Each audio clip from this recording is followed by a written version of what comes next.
Hello, grade 8. I welcome you all for this techno class. Hope you all are safe. Continue to stay home, to stay safe.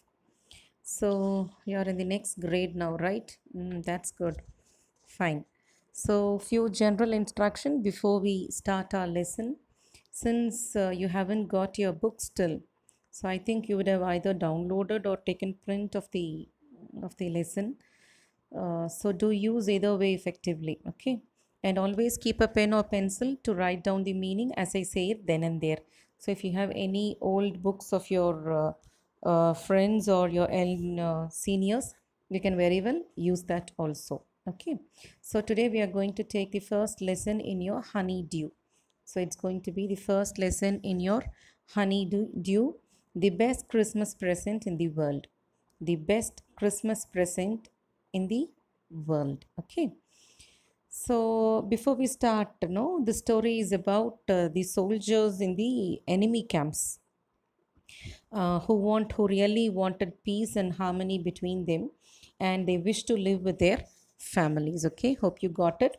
I'm repeating again. The story is about the soldiers in the enemy camps, and all they want is to be in peace and harmony with each other, and they also wish to live with their families. Okay, so now about the story again. The narrator of the story, what he finds an old letter, okay, a very old letter written by an English soldier whose name was Jim Macpherson to his wife, and her name was Mrs. Coney Macpherson, in which he has written about the beautiful incident that happened on the Christmas day in the year 1914. You will have the year in the book, okay? So that letter is now somewhat, the letter which Jim writes to his wife Coney is now in the hands of narrator. So the narrator now decides, so there is a reason how the narrator got it, okay? So the narrator decides to go in search of Mrs. Coney and hand her the best Christmas present in the world. That is the letter of her husband, Jim Macpherson. Okay. So this is what is the story going to be all about. And now coming to your textbook. The best Christmas present in the world, lesson 1. And I'm going to start it with before you read. Okay. There are some dates or periods of time in the history of the world that are so significant that everyone knows and remembers them. The story you will read mentions one such date and event, a war between the British and the Germans in the year 1914. Okay, so please underline war between the British and the Germans in 1914. Okay, if you have a textbook or a printout, please underline that. Okay, fine. Now coming to the story below. I spotted it in a junk shop in Bridport, a roll top desk. So I here refers to the narrator. And the narrator is finding something in a junk shop. So what is a junk shop? Underline and write junk. Meaning of junk is old and useless. Meaning of junk is old and useless.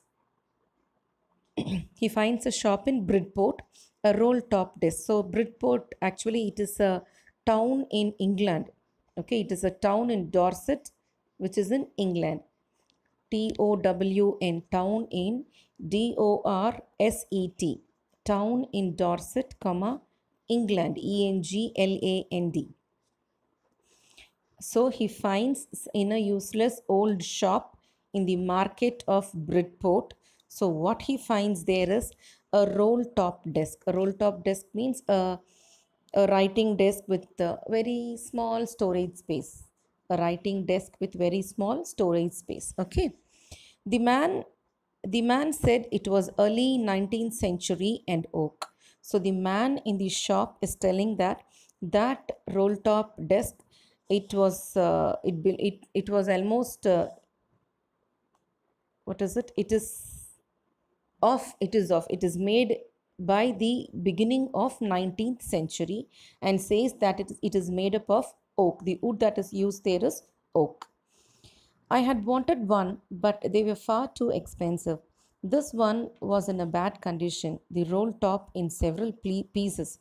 So I wanted one here means the author, the narrator actually wanted one like that, but since a new one was very expensive, he was not able to buy that. Okay, but the one which he has found now, one in the junk shop, it is too old and is said to be in a very very bad condition. Actually, the roll top was in several pieces, it seems. One leg clumsily mended, then scotch marks all down one side. So it was clumsily, underline clumsily and write careless way.